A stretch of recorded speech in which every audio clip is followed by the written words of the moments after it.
¿Por qué los argumentos de los grupos minoritarios como los gays y los feministas son falaces? No crean que solo mamo porque estoy contra los gays o porque soy machista.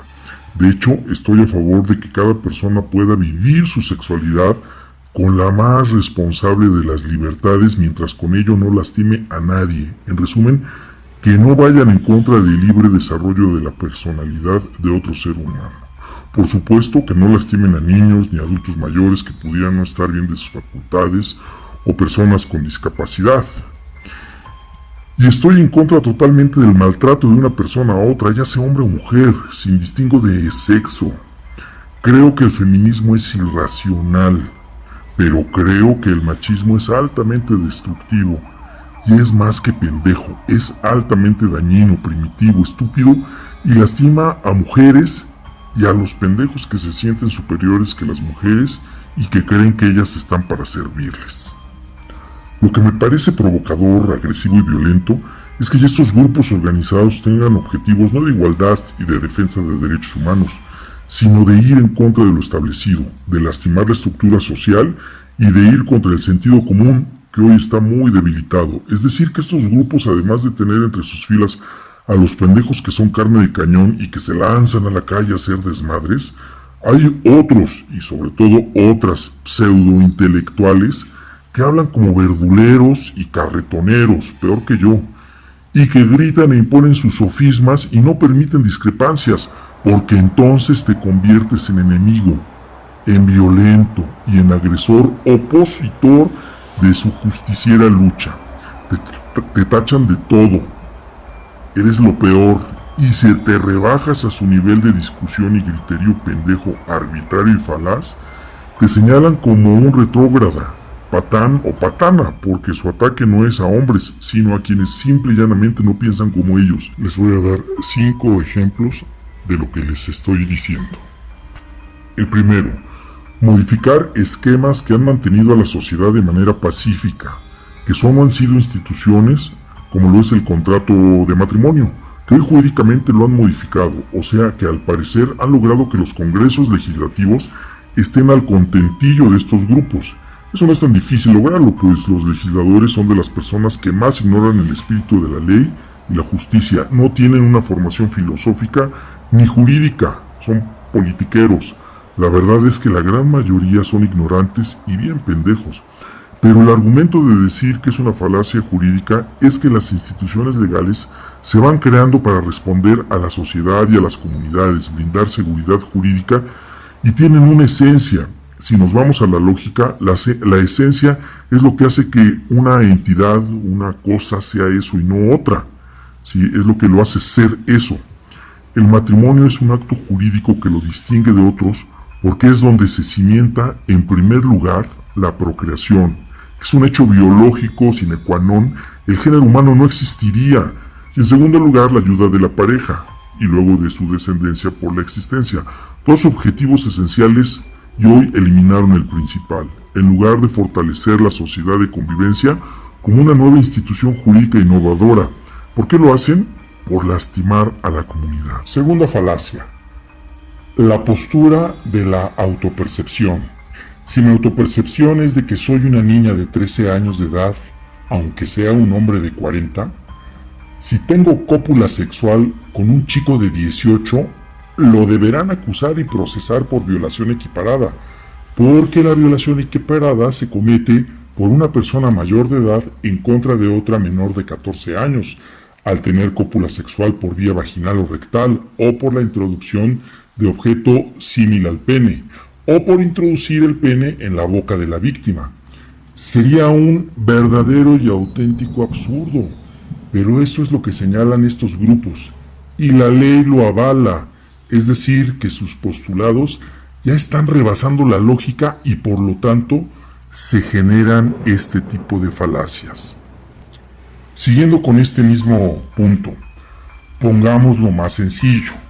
Si una persona nacida hombre manifiesta que se autopercibe como una mujer y solicita se realice el cambio de nombre y sexo en el registro civil, pregunto, ¿podría contender en una competencia deportiva o de belleza en la categoría femenil? podría ingresar a los sanitarios generales de mujeres y niñas de la competencia y permanecer desnudo en aras de su derecho, por supuesto, y observar a las demás competidoras, mujeres y niñas? Porque quizás sea un enfermo que lleva sus pasiones hasta los límites más terribles, inimaginables, y se cambia de sexo, ya que esto es un simple trámite. Esto es verdaderamente una reverenda pendejada con P mayúscula. No podemos dejar de ser lo que somos. No existen mujeres encerradas en cuerpo de hombres. Existen hombres que tienen preferencias sexuales por otros hombres, y eso está bien. Cada quien sus gustos y sus orificios, pero no mamen, aguas, porque en las filas de grupos minoritarios se les pueden estar colando estúpidos o estúpidas que tienen otros fines más oscuros y que los están haciendo más estúpidos a estos grupos de idiotas. 3. Otra de las falacias es el alegato de que todos los movimientos de grupos minoritarios están fundamentados en la búsqueda de la igualdad de derechos, es decir, en colocar a los grupos vulnerables en una mejor posición social y de derechos de la que históricamente han tenido. Pero al final todo este movimiento nos lleva a la desigualdad, ya que hay leyes tan absurdas como la ley de acceso a las mujeres a una vida libre de violencia. Y son absurdas porque la utilidad de esas leyes es para calmar a estos movimientos de idiotas. No resuelven, no se aplican, no sancionan. Existen solo en el imaginario etéreo colectivo, pero ninguna autoridad las aplica.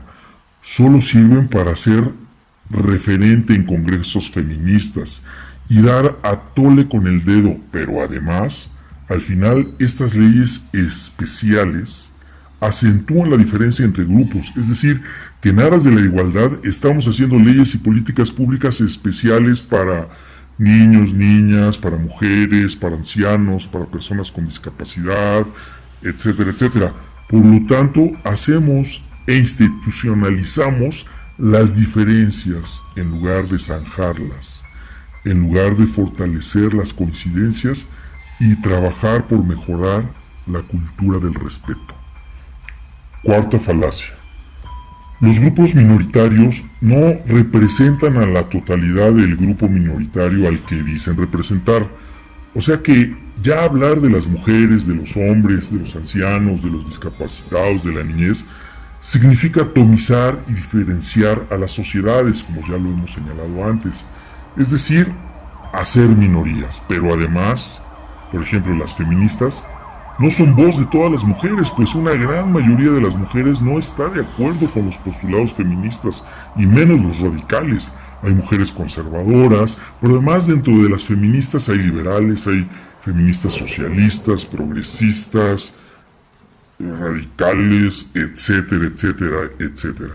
Y si hablamos del grupo gay, bueno, sale peor porque hay lesbianas, homosexuales, bisexuales, transexuales, travestis, etcétera, etcétera, etcétera. Es decir, se atomiza todavía más.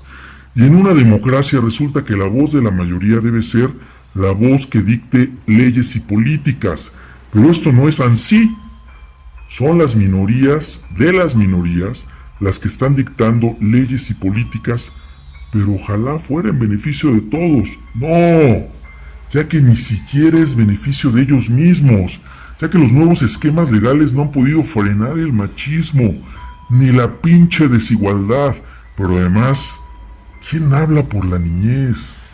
¿Quién habla por los ancianos? ¿Quiénes se expresan en las calles por ellos?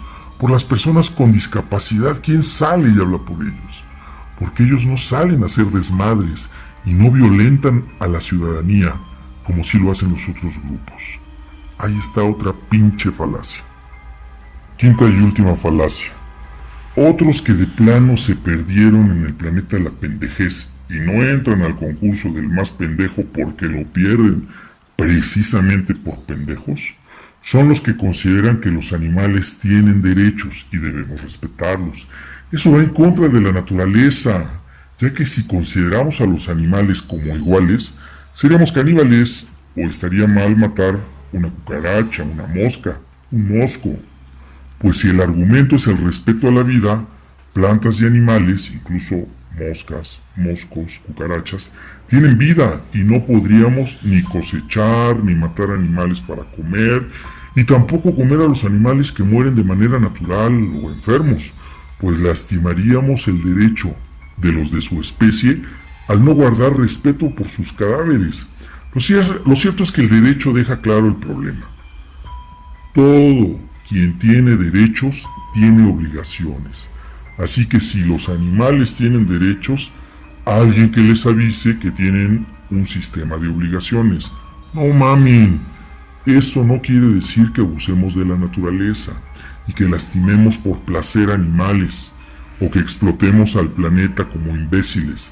Al contrario, debemos racionar y administrar de manera inteligente los recursos de la naturaleza, cuidarlos porque de ahí vivimos, y no ser crueles con los animales porque si bien no tienen derechos, sí sienten, y la persona que lastima por lastimar lo hará tarde o temprano con otras personas, como el pendejo ese que aventó al perro al caso del chicharrón, ¿no?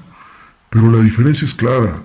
Los animales no tienen derechos, pero nosotros sí tenemos la obligación de cuidar el planeta, pues es nuestra casa y todos cuidamos nuestra casa, porque ahí vive nuestra familia, ahí vivimos nosotros. Piensa, reflexiona, yo solo te digo la neta del planeta. Sígueme, dale like, aunque no estés de acuerdo, y si quieres difiere, pero hazlo pensando. Te veo pronto, bye.